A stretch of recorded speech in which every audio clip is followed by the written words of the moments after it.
Hi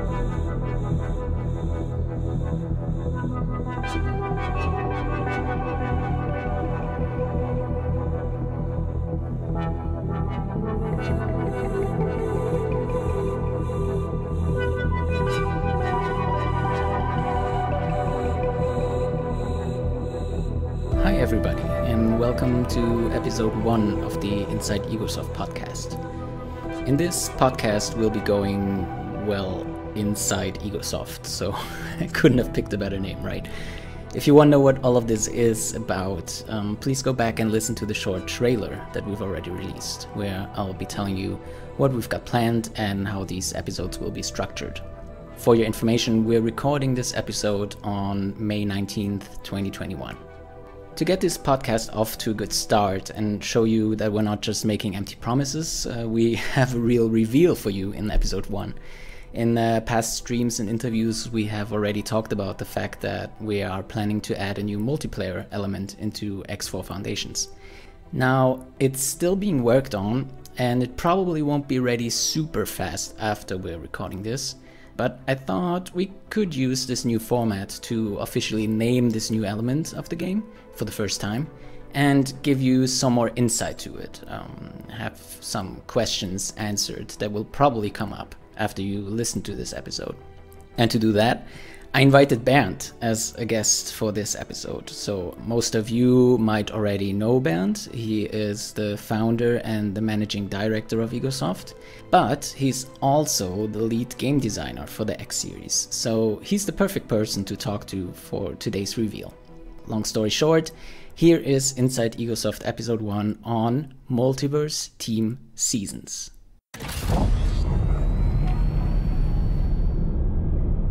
Hi Bernd, and welcome to our first ever episode of the Inside Egosoft podcast.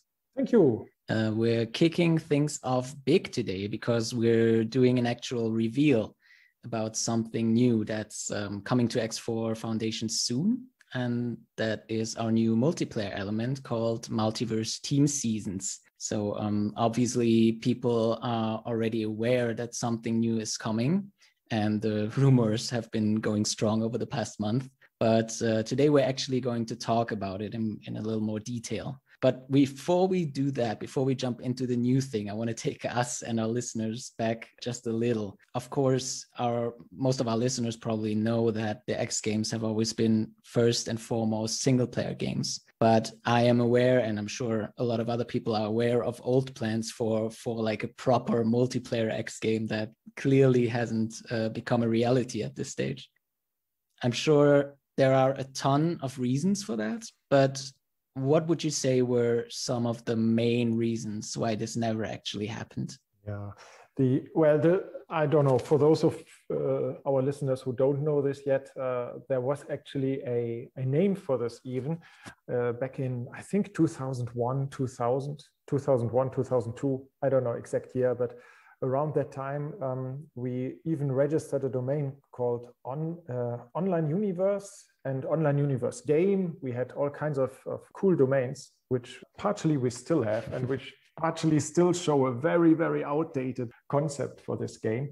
And yeah, that was indeed the idea to bring X Beyond the Frontier, as it was at the time, over as a proper MMO, really, as a real multiplayer game with server-based and where all the players are on one server. And of course, that's a very attractive concept. I always loved the idea. The main reasons why this never happened, where there are twofold. On the one hand, there is the gameplay side of it. And I mean, that is something that we were aware at the time. If we do this, it would be a different game. It would be, I don't know if you could still call it an X game, but it would have, most importantly, a very different balancing, because already with X Beyond the Frontier, but more pronounced with the later X3 and now with X4, with the later games, you are extremely powerful in an X game. You gain a lot of power relatively quickly. And it was very obvious from the start that if we do a multiplayer MMO-based version of this, then we would have to have a lot more control over this. We would have to spread it out. Clearly, not everybody in such a game can be, well, the big corporation, the mastermind that runs even an entire race. If a game is designed to support thousands of players, then many of those will have to be happy with just being a small wheel in the big mechanic. And basically the progress happens slower, and we need more control over that. So that is just, it's a different game. It's not necessarily better or worse. You cannot really compare it. I mean, there are by now games like that. When we were thinking about it back then, those didn't exist yet, but they were basically showing up on the horizon, so to speak. But so yeah, these games exist, and it's cool that they are there. And certainly we also loved toying around with the idea. The main reason why it didn't happen at the time was partially the scale of the project, and partially those game design aspects. We as a company were just really not meant for it really at the time, and also I think by now more because of the design differences that there are. It's just very different, and we are, I think, by now really better off with focusing on what the X universe now really is, a game that gives you a lot more power, a lot more freedom to develop your own universe. It's not like a God game, of course, the X games, but you have a lot less limits than in these kind of much more controlled environments. Right. It would have definitely been a very different game, that's for sure. So moving on into the present. So the team right now is working on update 4.10 for X4 Foundations. And this will include the Multiverse Team Seasons. That's a new multiplayer aspect that we haven't really talked about very openly so far. And so this changes today. Bernd, can you give me your 2-minute breakdown of what the Multiverse Team Seasons are before we go into detail for some of the specific aspects about it? Yeah, and in very short, it is really our attempt at combining those two things that we just talked about. On the one hand, allowing the player still all of the advantages of a single player game. It is still your game. You are playing on your computer. You are developing your universe with all of the freedom that comes with it, without any limitations. So there are no downsides. And yet we will allow you to play with friends in this online game. And that's why we are calling it a multiverse, because it isn't now only your universe. There is a connection of many players in what we call the multiverse here. So what you will be doing is sending ships on ventures to other universes. And those ventures are team-oriented. So you are doing it together with a group of friends or with strangers, depending on how you set up your team. And you see what people in your team are doing. You can coordinate your actions in a way, and you work together towards a common goal. There is the aspect of coalitions, which is an even larger group of people. A team is a small group, but coalition is a much larger group. Many teams form a coalition. And out of that comes the story, which is then a story per season, so to speak. So that's why we put it also in the context of a season. Season is a time span in which you play. So for example, a month. And that's what we currently are aiming for, a story that you play. Okay, so let's take a couple steps back and try to unfold this structure a little more in detail, so that people understand what we're planning to do. So let's say a player has joined this beta that it will be at first, right? And he wants to join the Multiverse Team Seasons. What's happening first? What is the actual first thing that he does? Yeah, the first thing is that he has to connect the game with his online account. So this is the Egosoft forum account, basically. You enter your details, you log in. This also requires that your game on the Egosoft forum is already connected with Steam, basically that it's registered, that the website knows that you own the game. Right. So this is basically the very first step. And then you enter your credentials in the online menu of the game when it's running, and that allows you to connect with your Egosoft account. That's step number one. Afterwards, you basically play the game like you used to. You can use any game start. You can use an already existing save game. You can, of course, still have multiple save games like you do now. but you choose one that you want to make your home for the online mode. So there can only be one online mode for you for a season. And you have to decide, do you start from scratch by starting a new game, or do you use an existing save game? That's up to you. In that save game, you then have to build a so-called venture platform. So that's a module for a station that you build yourself. And that's the requirement for doing any further online gameplay. So that is the step that connects your save game with this online world, if you will. So that's the first step after you really are in the game. Mm-hmm. And once that has happened, you can convert your save game, your current world, into your online save game, your online mode save game. And from that moment on, the game has an online mode and an offline mode. Okay. Whenever you say continue online mode, you basically play in this now converted save game. You can later reverse this step, but that's a complicated, different story. Normally, you would continue with this save game for one season, and that is basically then from that moment on a linear, ongoing experience, similar to how you normally would expect an online game to work. That you cannot really go back to older save game states. Instead, you basically always progress further with this one mode. So, and then once that has happened, players will actually choose the coalition that they want to side with. You already mentioned that just now. And there will be 2 coalitions at the start? Yeah, correct. That's now the story side, so to speak. And for the first season, that's what we would choose to do. Basically, the story is relatively simple. There's a war going on between 2 coalitions.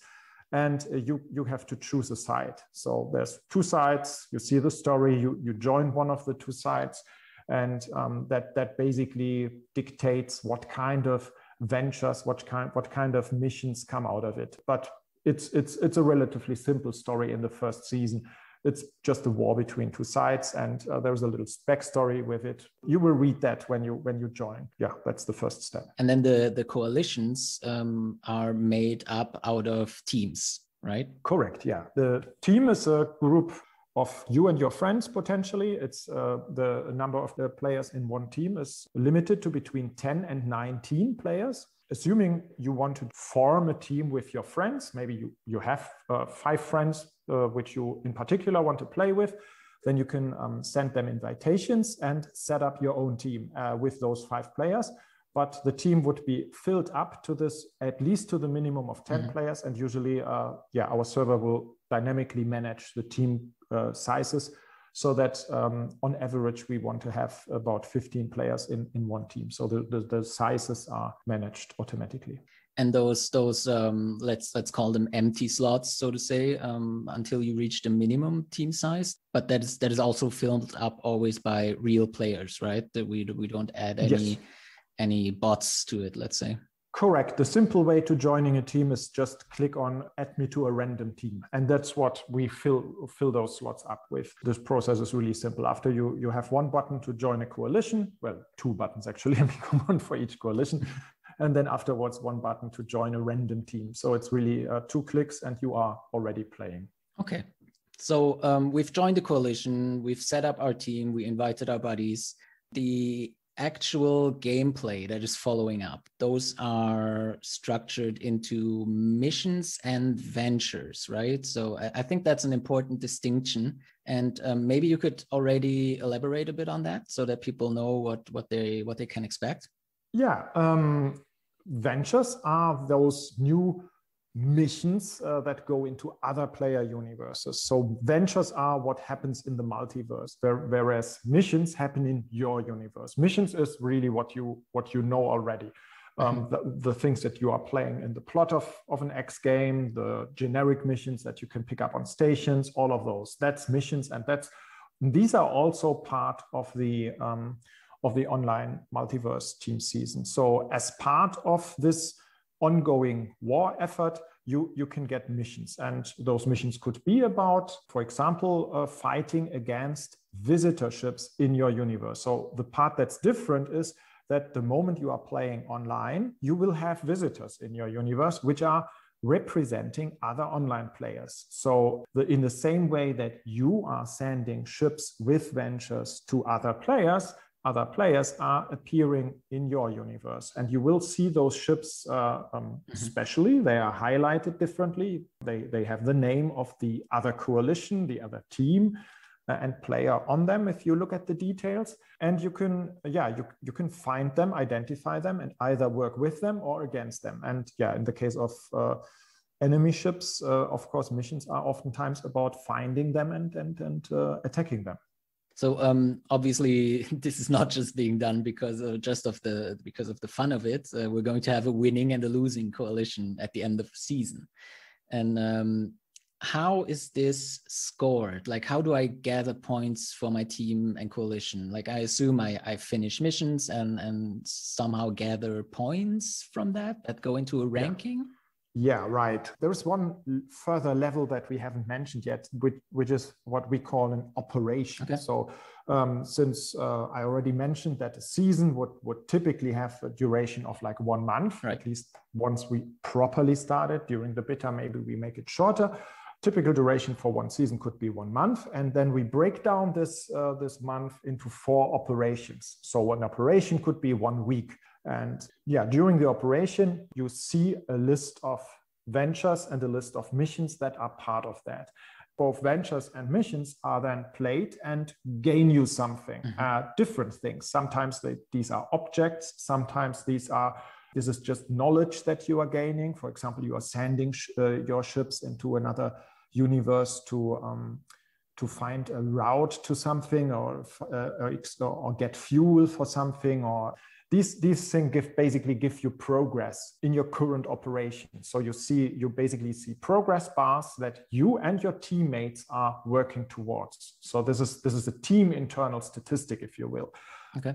Every player is basically rewarded in relation to how much he is contributing, and the team is rewarded in relation to how much the whole team is contributing for the entire coalition. So there is a per operation progress, and then every week you see how much you are doing there, and there is the entire season progress. So at the end, in the last operation, you will then see how well you did as a team for the whole season, and basically it amounts to a large battle in the last week. So the story, as I said already, is relatively simple. There are 2 coalitions in war with each other.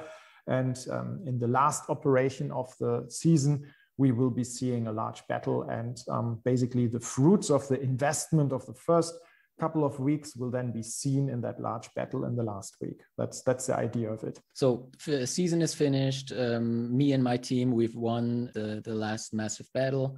I'm getting some more out of this, right? Like without giving too much away. What kind of loot are we talking about? No, sure. We are not making that a secret, because it's really also the point of attracting people to it, because obviously we want players to join this new team mode, and so the reward is in a sense also a little bit of the advertisement of the whole thing. There are new ships that we are adding here. We are calling them brain ships because their brains are part of that multiverse. It's a little bit complicated, but the point is they are unique ships that you can only get through this new mode. And those ships are pretty cool. They are very special, very strong already as normal ships in the normal game. Yeah, they are very well balanced, very strongly balanced as normal ships already when you would fly them personally, or when you assign them to an NPC once you have them available. But they are also extremely powerful when used in online ventures in future seasons. So if you get one of those ships at the end of a season, they are very valuable, more valuable than normal ships for your ventures. You can send all ships on ventures, but those ships are better. That's the idea of it. And the other very special thing about those ships, other than of course they look cool and have different weapons, is also that they cannot be simply be replicated. So you don't have a blueprint. Right. There is no shipyard that is selling them. So you can only get them from online ventures and as a reward at the end of the season. If I understood it correctly, every player joining a team will earn at least one of those ships at the end of a season, like not really mattering on if they win or lose. Is that correct? Correct. Yes, at least one ship. I think that's just fair that everybody gets at least a certain minimum reward, and that is indeed one ship per player is guaranteed if you participate. But on top of that, you can get better equipped ships or more ships if you are better. And there are also other rewards. We are thinking of also giving some paint mods and things like that also out as additional rewards. But most importantly, those ships can have different equipment, also special equipment that can only be received that way. So the better players and the better teams get more of that, obviously. So the higher up in the ranking your team is, the more team loot you will have. And the better you are inside your team, the more of that loot you will get. But for that, you have to play the whole season. Okay, so definitely a big incentive to try it out for the players. Mm-hmm. So all of this is pretty exciting, both for us and I'm imagining also for the listeners listening to this. But we also carry a message that will probably not go down too well with parts of the community. But I think we should point it out as soon as possible. And that is about modified save games in combinations with the Multiverse Team Seasons. Can you tell us something about that? Well, yeah, I think I've made it clear that this is a pretty competitive feature. It is about using your save game, the stuff that you have developed in your game, for the best of the whole team and for the best of the whole coalition. For that reason, we cannot allow you to use modified games, because that would make it not just unfair, but also impossible to really compare what you are bringing into this. Right. So we had to make it a unmodified game feature only. So, I just have to make it clear, all of this is of course optional. Nobody is forced to play the whole online thing. Right. Also, and that is also very important, you can play this on the side. You are not forced to just play one or the other. You can even during the season have, in addition, also a second single player save game that you continue to play. So basically playing in two branches, if you will. You will have only one online mode save game. That is, if you start the game and you say, okay, continue in online mode, then you will have one save game only. But nobody's stopping you from having additional save games, obviously, and nobody's stopping you from having some of those being modified. It is just important, and I think people who are using mods know this, that you manage then your extensions and turn them on and off whenever you are not using them. So this is complicated, and we don't want normal customers who are not messing with this to be confused by it. But if you are using mods, you should be able to turn them on and off and be able to play modified save games for some experiments, for example, or to try out some things, but not during the online mode. The idea of Inside Egosoft Podcast is to give more of an inside perspective whenever possible. Of course, only to a certain extent. We will not discuss any major company secrets here. But I imagine the audience would be interested in the vision, like the motivation behind Multiverse Team Seasons. You as the lead game designer on X4 Foundations and all the other X games, basically. What was your vision? What will it add to X4, and why should people get really excited to check it out? Well, I think it clearly has the potential to add an aspect to the game that isn't there at all yet. Not every player type is interested in it, but it adds that.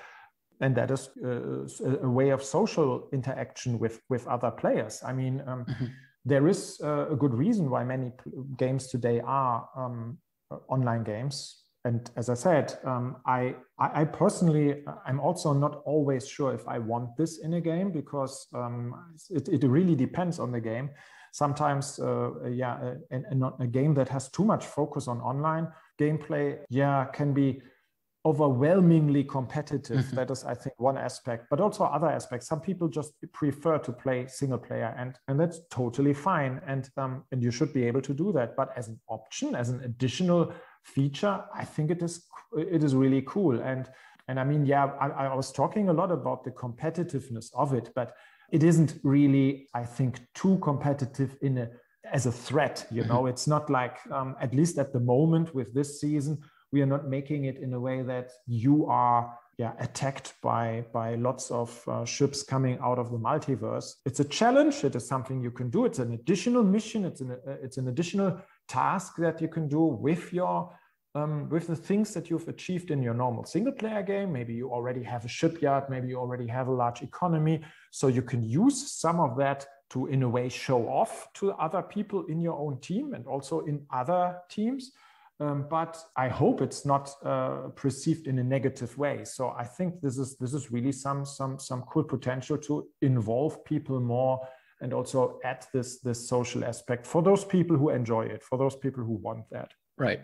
We can't quite give a date for the start of the Multiverse Team Seasons yet, of course, but the idea is that this will be part of the 4.10 public beta. Mm-hmm. So players will be able to test it. I'm assuming we take their feedback and we'll probably work on it some more before 4.10 is officially released. Is there anything that won't be in the beta but will be in the proper 4.10 release of Multiverse Team Seasons? Or like, are we experimenting with this season length during the beta and that might change later? Or like what kind of thoughts are still driving through the room and the team? Yeah, well, the duration is indeed something that we might experiment with. We will have to see how that goes. I'm not sure, really. We will have to see how the beta goes and then decide based on it. Mm-hmm. But indeed, the goal for 4.10 in general would be to have it publicly available and out of a beta as fast as possible. Mm-hmm. Not so much really just for the availability of this online team seasons, but more importantly for also some of the other cool features that it brings. I mean, There were a lot of things that we were already working on before the release of 4.0 that we had to take out because they were too dangerous. Some low-level new tech changes like graphic engine changes and then several other deeper gameplay changes, engine changes. Mm-hmm. These kind of things are dangerous when you don't have enough time to test them. So we will really have to see how the beta goes for the team season, but also for the general 4.10 beta outside of that, and then see. I hope it goes well. I hope it goes smooth, and we can release it as fast as possible. And in that case, there is no plan to really have it differently during the beta than during the real launch. But the result of the beta will show. Okay, understood. Cool. Well, then thanks, Bernd, for joining me for the first episode of Inside Egosoft. We'll make sure to let people know once everything starts, once the 4.10 beta is there. Thank you. Bye-bye. Goodbye.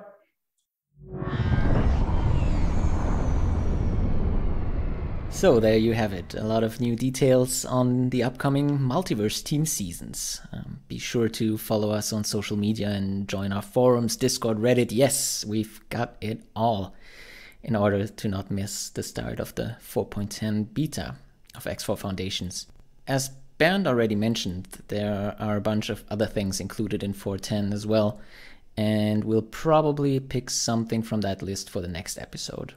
I'd love to read your feedback on this episode, just to see what you think of it and maybe what you'd wish to hear about in future episodes. As I've said in the trailer already, this is a new format for us, so I'm learning as I do it, and I'm sure you'll come up with some constructive feedback. Just leave a comment wherever you found out about this episode, our forums, Steam News, Twitter, Reddit. Here I go again with a full list. But seriously, thank you in advance. It's very much appreciated.